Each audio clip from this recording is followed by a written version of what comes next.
Ladies and gentlemen, welcome to Turn Right Machine Works. My name is Keith and we're here at the Rutland. This is Steam Wagon Hoe Part 10. Alright, before we get into creating that flexible drill bit that we've been waiting to see, I want to share a new piece of tooling that we have on the Rutland here. Just last night I finished up this project of putting this 8-inch bison chuck on here. This 8-inch bison chuck originated in the collection of goodies that I got from Arnie when an old man machinist across the street passed on and the building was caving in, and we drug all the stuff out, and we found good homes for a lot of stuff, and personally I was involved in finding a good home for a 13-inch south bin with all the tooling, and a 16-inch south bin with a long bed, all the tooling, beautiful beds and everything else. It wasn't in the works for me to take those on, and but I found good homes for them. And in the tooling that came along with the Bridgeport mill that I was interested in was a rotary table, which I like. It's good, and there's also a vise, and there was also a cheap Chinese ratcheting index head or super spacer. And it was the second one that actually I acquired. It was an 8-inch, and I also purchased a 6-inch a long time ago, thinking that I was going to save some money and it was going to be a really neat tool. And it worked fine for about 2 months, and then once you get coolant and everything else into it, it starts malfunctioning. I took the thing apart, and not even I could save it. It was destined for doom. So I took the chuck off, and I didn't throw it away, but I gave it away, the cheap Chinese mechanism part. And the same thing on this 8-inch. I was out there clearing the works area for working on the Bridgeport. We got the staging up, and just in a couple hours we're going to be out there and we're going to start pulling the head off of it. Anyway, it was covered up with a little bit of rust and a lot of dirt. The roof was caving in on this place when we drug it out. And I soaked it up with ZEP 45 since last November, and it helped keep the rest of the rust from getting on it. I soft wire wheeled it. It's the only thing I did to it besides taking it 100% apart, degreasing it, and I greased the gear side, and I oiled the scroll side, and that's my practice on these chucks. All right, Pierre Budry gave me the backing plate after him and Phil came down for the What's in Your Box giveaway last year, and remember they gave me this beautiful hammer, which I'm loving and I use on a daily basis. I was talking about mounting that 3-jaw chuck on here on the lathe here, and that was in the middle of me refurbishing this. So I was going to turn this down to fit the 6-inch, and it's a perfect match. In fact, it actually is a bison backing plate as well. And it just happened to need the 3 mounting holes right here, here, and here tapped out to the next size larger, and that's all I had to do to this to marry it up. And so I assembled them last night, put it in here, and I'm just tickled to death to have such a quality piece. And I have to hand it to Poland for making bison chucks. They are high quality chucks, and I'm real happy with them. And I think I'm about 890 RPMs.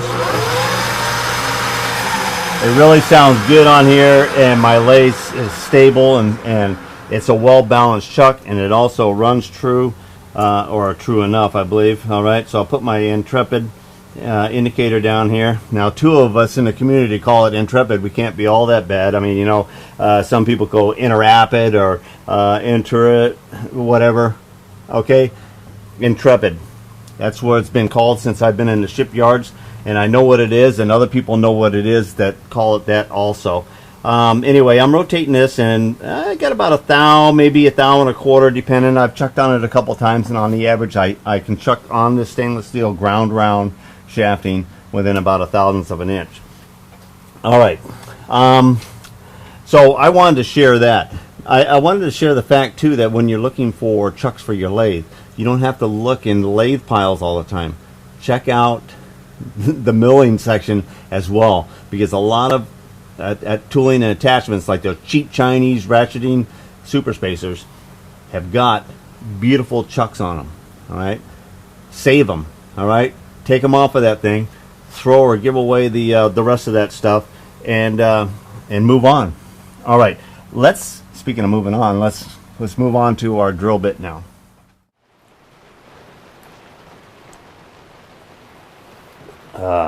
Boy, listen to that rain come down on the roof, huh? All right, we're in here at the welding table, and we've got our drill guide here, and we'll bring you in here when we get ready to separate this. We have a vise. We're going to go ahead and we're going to clamp this into the vise right here, and then we're going to warm it. And we have the soft pad here, and when it separates, that will drop down and just rest on the pad, and then we'll let it cool down to the hand touch, and then we'll be able to take and lightly lap our split line. We did put the punch mark right here. That'll always let us align this back right in the right position. After we dress up the two sides, we'll go ahead and we'll go in the mill, because you know, we want to put two flats on here so that we can just clamp it easily like this. And what a better way than, after the split line being split, we can put both of these in the mill vise on a set of parallels and come across and give both halves a cut right at the exact same time, exactly square with the center line. So we didn't have to fight putting the flats on while we were in the index head there, because that was 3 jaws, and sometimes it doesn't give you the optimum position to go ahead and put flats on in between 3 jaws equally, you know. So when you're working 3s, it's easier to work 3, 6, 12, etc. And when you're in the 4 jaw, it's easier to work 1s and 2s. I mean 2s and 4s and 8s and etc. So anyway, let me bring you in, and we'll go ahead and we'll get this clamped up in here. Okay, we got this, and all we need to do is just lightly hold it. We don't need to really squeeze on it. And we got enough of it in there so the weight of it is not even going to let it flop out. All right, so we're going to fire up our torch here.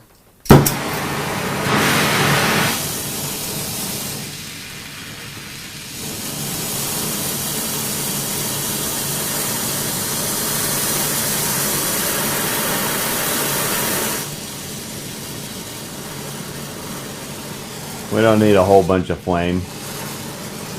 All right, now we're just going to warm this until it separates.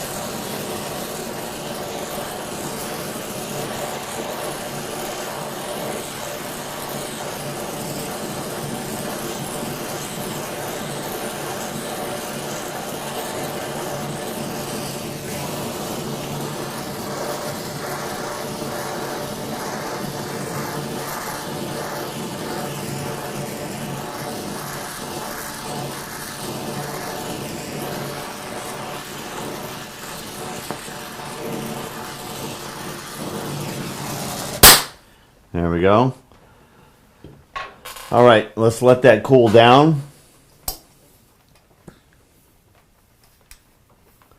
We could brush it off and everything else, but I'd just rather not have it go over the side of the part.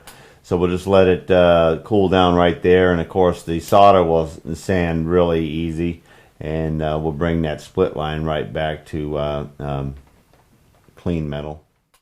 Okay, we went and grabbed ourselves a piece of paper. These are cooled down to the touch, and all we need to do is get these to fit around. Let's see how they actually fit on here.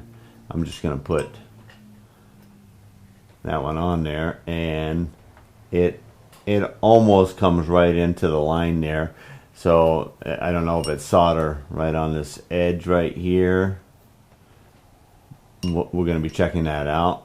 And this one here, let's see, matches up the point there, and that one there is almost like sitting right in tight there, and we only have a slight little bit of gap in there, so they do fit snug to this diameter, which is what we're really happy to see. But what we're going to do is we're just going to take the flat paper here, and I've already made sure that we didn't have any high spots on here, and we're just going to take and lap that down. And it's coming off real fast.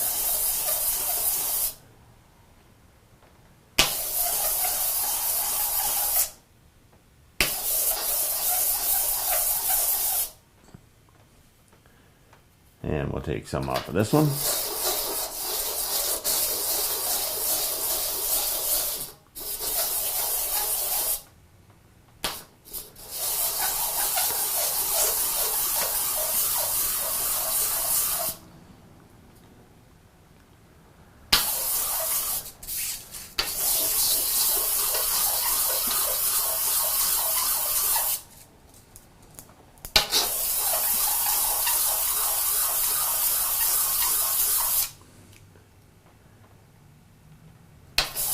That looks pretty good.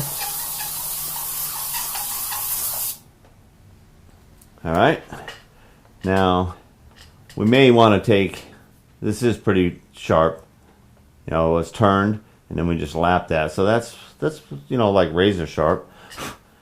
But let's just go ahead and stick it right on here.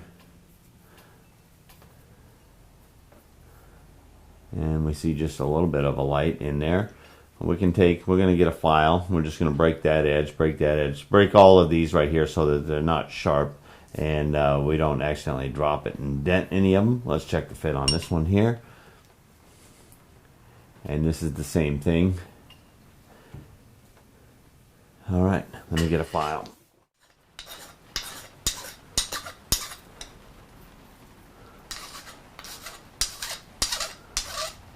Just enough to break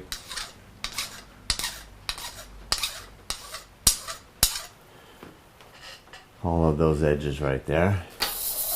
Quick little lap. Do the same thing on this one.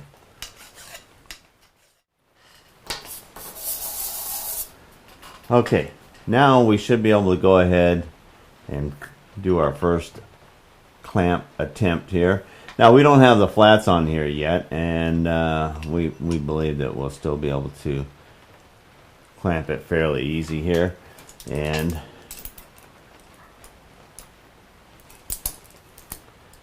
open these up just a little bit.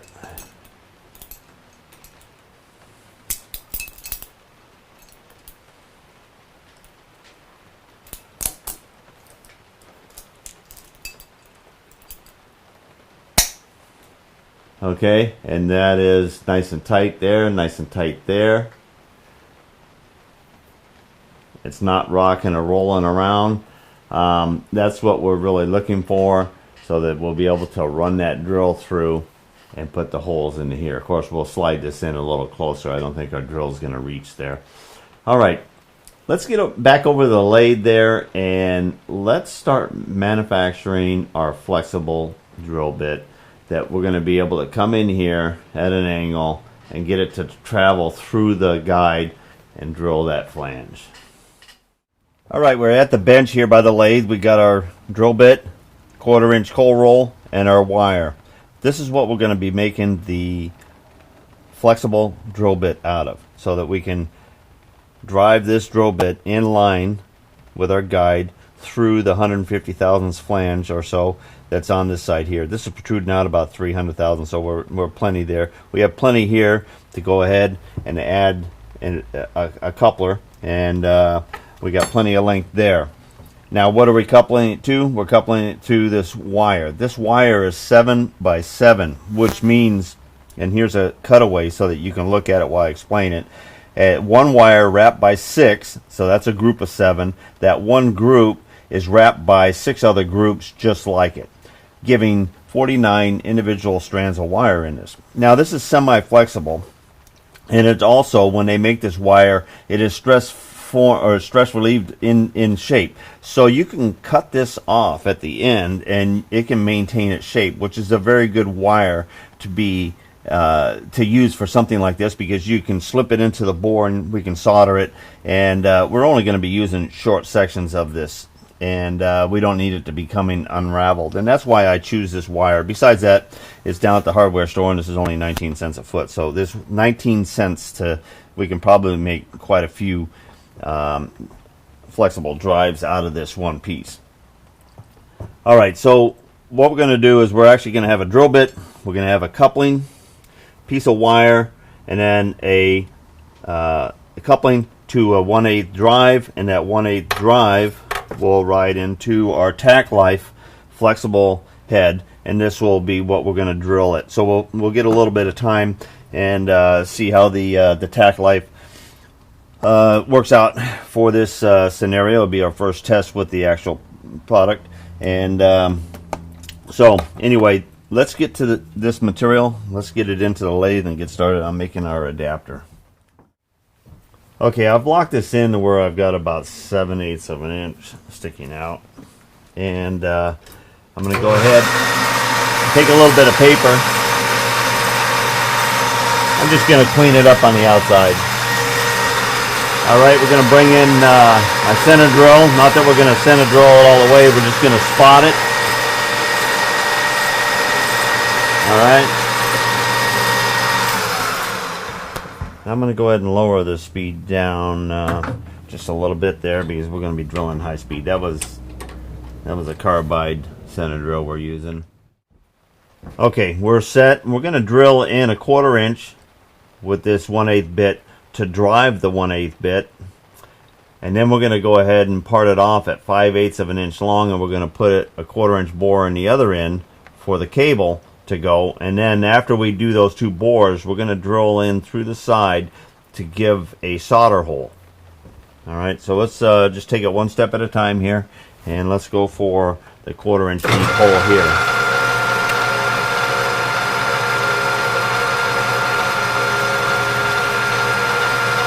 I'm going to go ahead and just take my time and drill these all without any oil so that the soldering and the flux and all of that will have a nice clean surface to be in.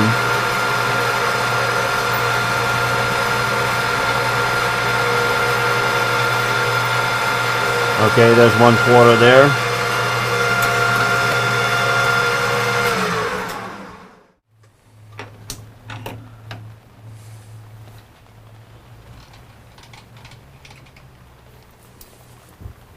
Okay, and I'm just scaling out 5/8 of an inch here.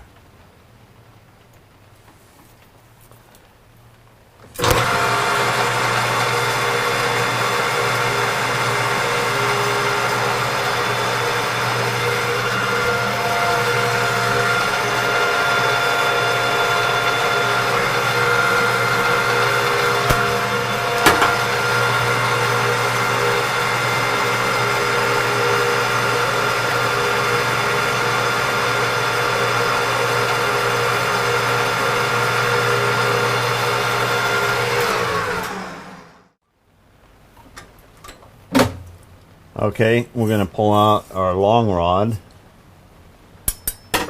and we're going to go ahead and put our part in. There was the end we just bored, and we'll let this side stick out. Now we need to face that off of there.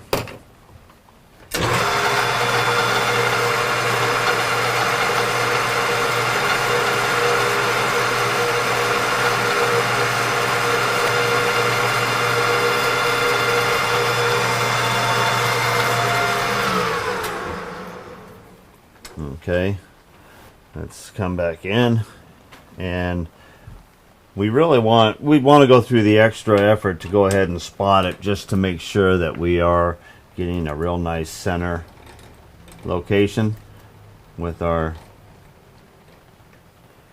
bit. So we go through the extra step.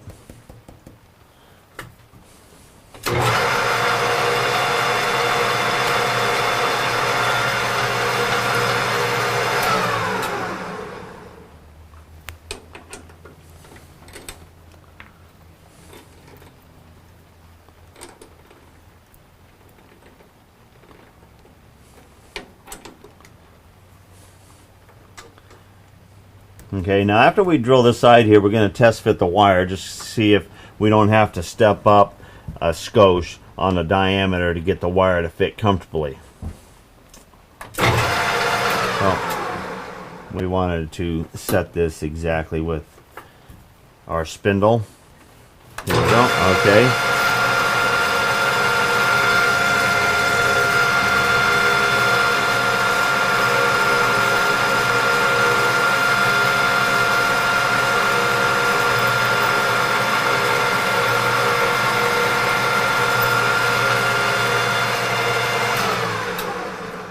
Okay, there's 1/4 inch. Now we might also go ahead and get our little countersink in here and just break that inside edge right there. I think I'll do that on both sides. Alright, we just did a quick check with our wire, and it's not wanting to slip right in there. Well, we took our calipers and we checked it out, and we got like 134, 135, something like that.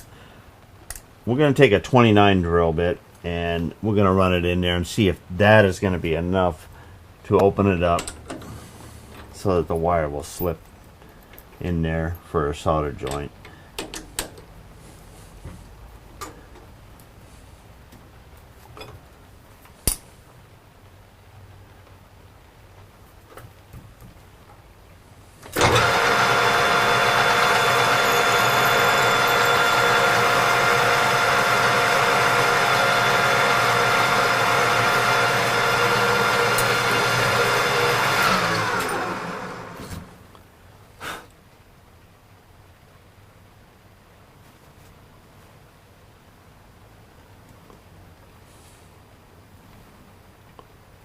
Okay, let's check the other end here.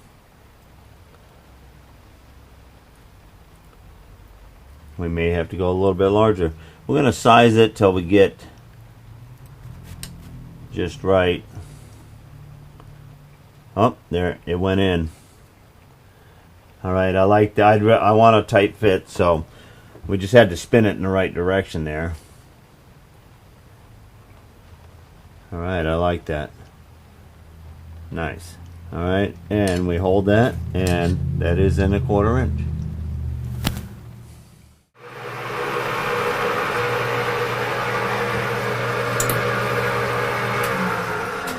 Alright, and turn it around. It's the 1/8 inside. If anything, it's a good spot for the solder to fill up around and it lets those items enter easier. Alright, this would be the drill bit side. There we go. Nice. Alright, now we said we wanted to drill 2 breather holes or solder holes in this, so we can solder from the bottom. Here we're gonna put the drill bit in here, and then we're gonna heat it up and we're gonna silver solder that. Well, we want to stick the solder in the hole and let the solder fill up the cavity instead of here, and it's more important than anything else is the cable side. We don't want the solder to be flowing up inside the cable. We don't want to make the cable solid. We want to keep it flexible, so we want the solder in the joint but not in the cable. So this is part of why we're going to put a solder hole in those. Now I'm gonna go ahead and put it in a collet, and I'm going to take my spring southern punch here and 3/16 of an inch in from the edge is where I'm going to drill my hole.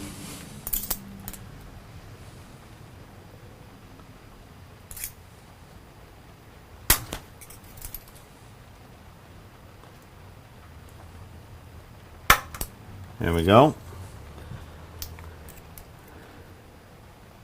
Perfect.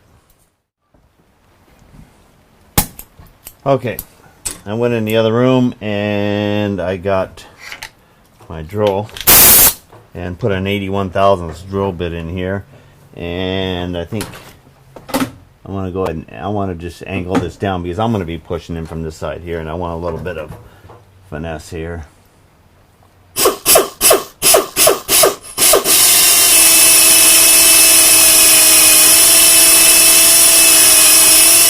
Okay.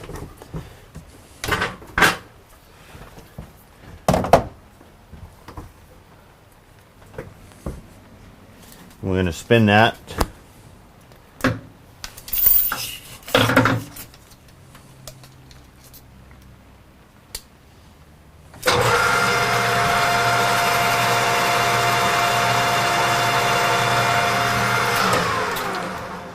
Okay, knocking off the burr. Okay, we're going to do the same thing on this side here. We'll probably have to run the bit down in the hole as well. But I want to go ahead and, while I'm drilling the holes, I want to do that. Alright, same thing here again. 3/16.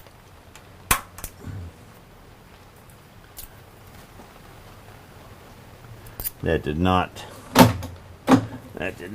go where I wanted it to this time. Oh. Put it right next to it, and the hole that we drill will open up and take away the miss mark there. There we go. I got this so I can lean here so I don't really just jab it through there.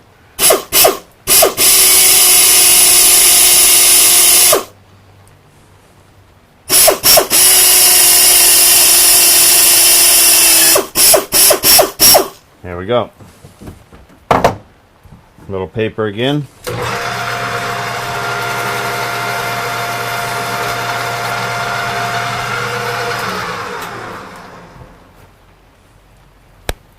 Okay, we're going to go ahead and run our drill bits down through and clear out those bores now.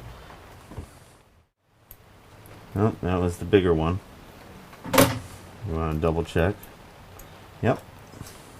I'd hate that. Drill both sides out to the same size, right?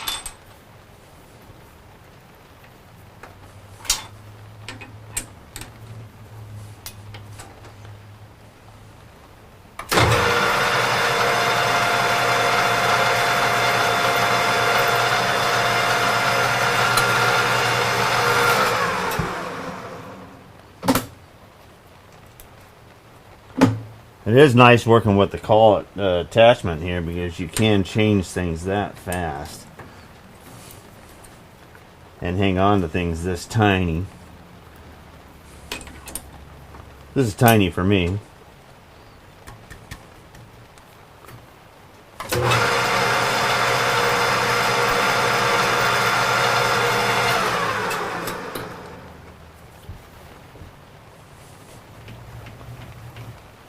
Okay, let's fit that up. Okay, we got that one slipped onto the cable, and the drill bit slips into there. Alright, and we'll be able to solder through those two holes right there. Alright, now let's go ahead and work on our coupling that's going to join the other part of the wire, and then have an 1/8 of an inch stem that goes into the tack life. Okay, now we're going to turn a section of this to fit into the tack life. I think we're going to turn 5/8 of an inch of this down to 1/8 diameter.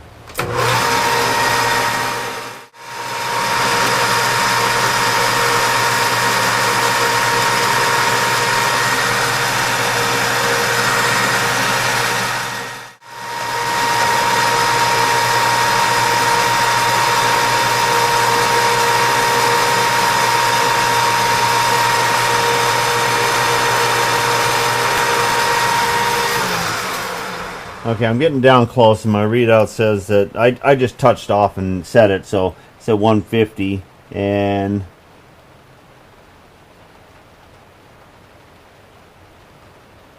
I'm getting 146 here.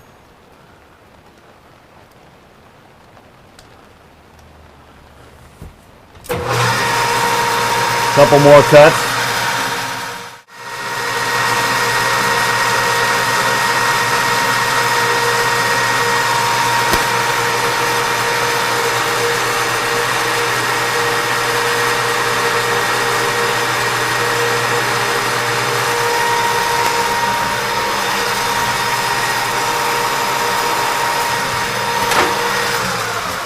Okay, I gave it a little radius up here, and then I just broke that right there, and this says 125, 126.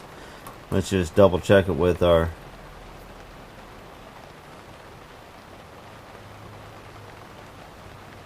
Okay, 124.5 is what micrometers say. Okay, now let's go ahead and pop this free, and we're going to slide this out.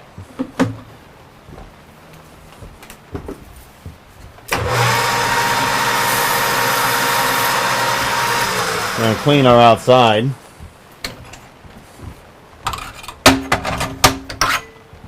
Now let's go ahead and decide how far we want to part this off. We know we want a 1/4 inch of material going in there, and we want at least 1/8 of an inch before that. Well, we'll give it a whole 3/8 of an inch on that barrel right there.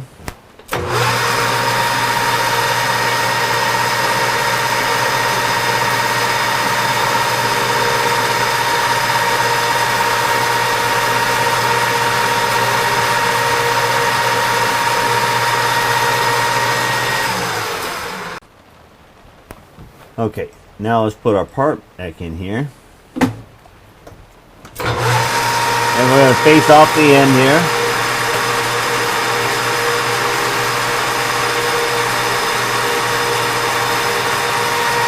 Okay, we're going to barely break the edge.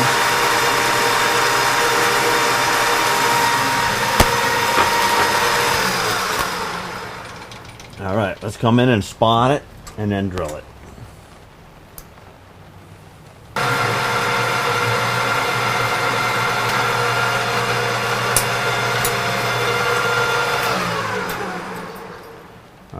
Let's break the edge, break the burr off of it, or the sharp edge.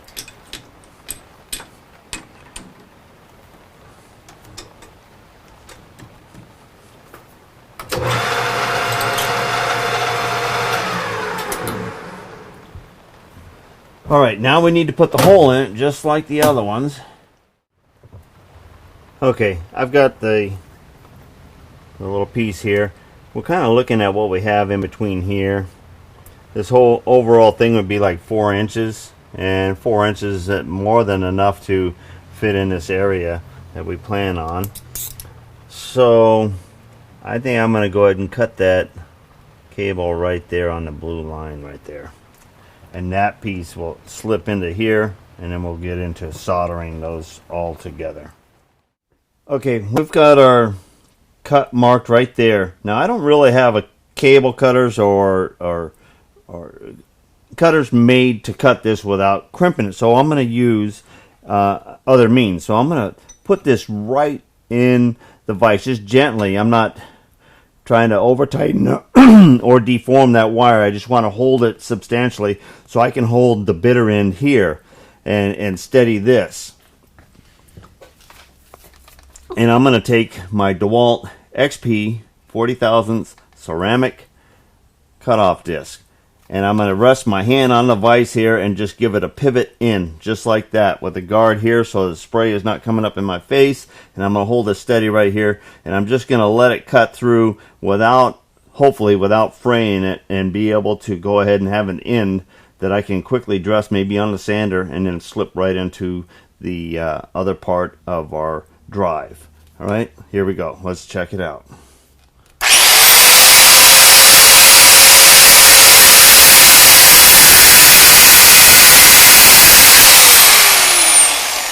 Nice and clean. Look at that. All right. Let this fall in my hand and burn it probably. No. That is clean. Okay. Huh? All right. There's hopefully a good close look at how sharp that actually cut that off of there. Pretty awesome. Okay, we're in the welding area here. I got to go get my small bottles to solder this up. This is what I want to choose to use, the small torch, because this is smaller stuff. So I'll bring that in here. But we're all set. We have our drill, the coupling that will be slipping on the drill. We have the nice short piece of cable, which will slip into that coupling, and then the tail end piece, which will join our collet drive to our flexible line, and right there is our flexible drill bit. All right, now I'm going to use Silver Alloy A45 because it's on hand, easy, universal. It's always ready, available down at my welding supplier. And A45 is just general purpose silver solder.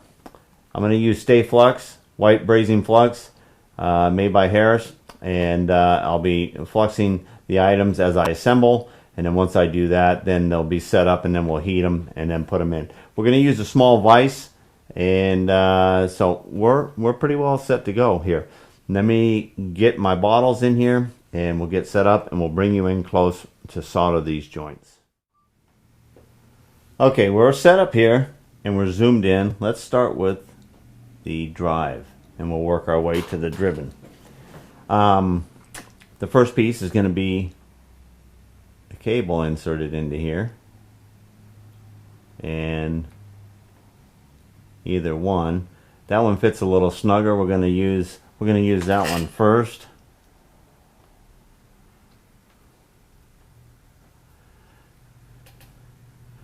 Okay, test fitting it again. Okay, into it like that. All right, now we're going to go ahead and we're going to dip this in. I got it on my finger here because I didn't want to take a chance on getting any more than I absolutely needed to get in on here, and I just wanted to make sure that I have plenty on that end. And then as I rotate it in, it's going to coat the wall, but it's going to take some all the way down to the bottom with it.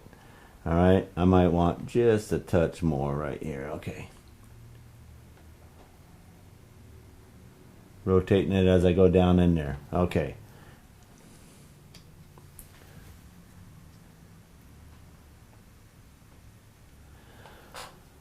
All right, I like that. It is coated all the way up and down there. Let's go ahead and strive for just a little bit more down in there. We want to see if we can get it to, there we go, it came out of the hole.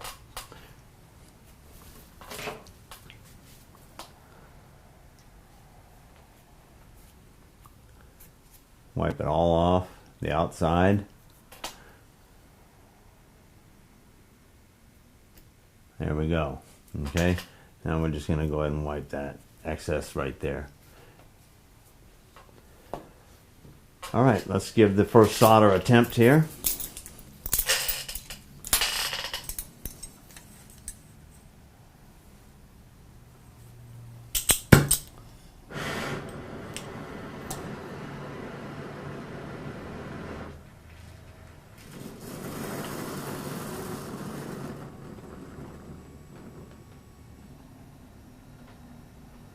I'm just turning it way down. Okay. Steaming out.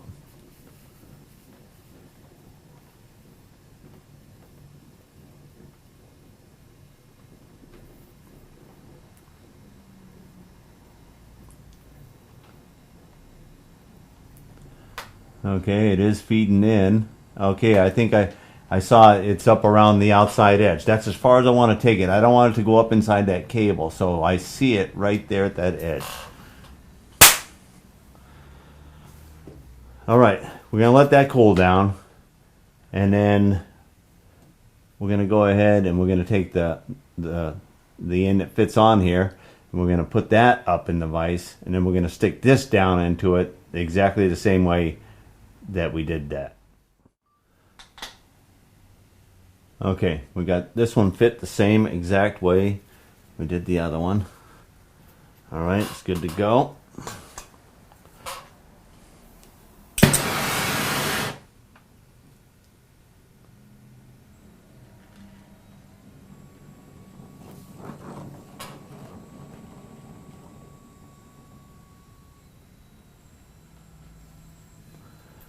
Okay, here we go.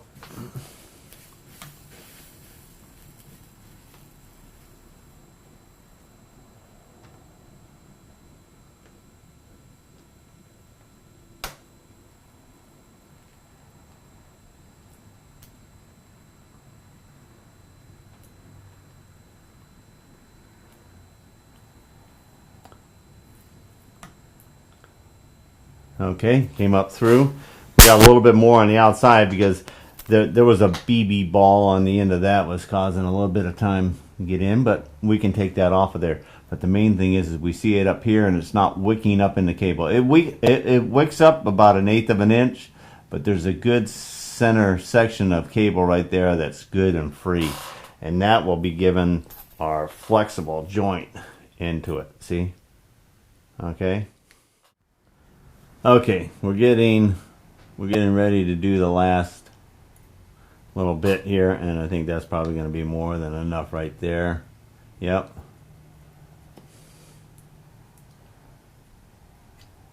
Okay, this is the drill bit that's getting silver soldered into the end of it here.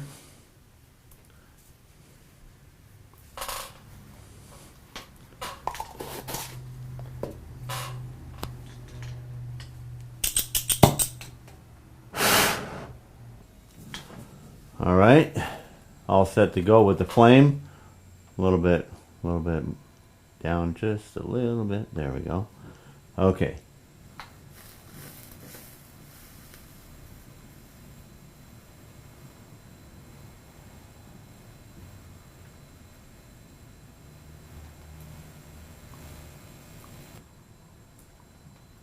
Okay, up around the top. There we go.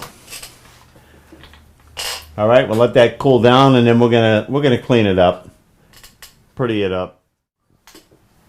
All right, as you can see it, we went and we dolled this all up. Okay, we just kind of like sanded down these surfaces. We held this in the 1/8 inch collet, and that in the 1/8 inch collet. We were able to take the file and draw a file across and clean that up. The rest of it was all wire wheel. Now this is the smooth side here, and you can see that this is where we fed in the silver solder. That one didn't quite fill up. And those two did almost all the way, but it's about the inside contact and the amount of silver solder in there. Now you can see here that how much flex we can get out of that drill bit now. Okay, so that drill is now ready to go drill some holes.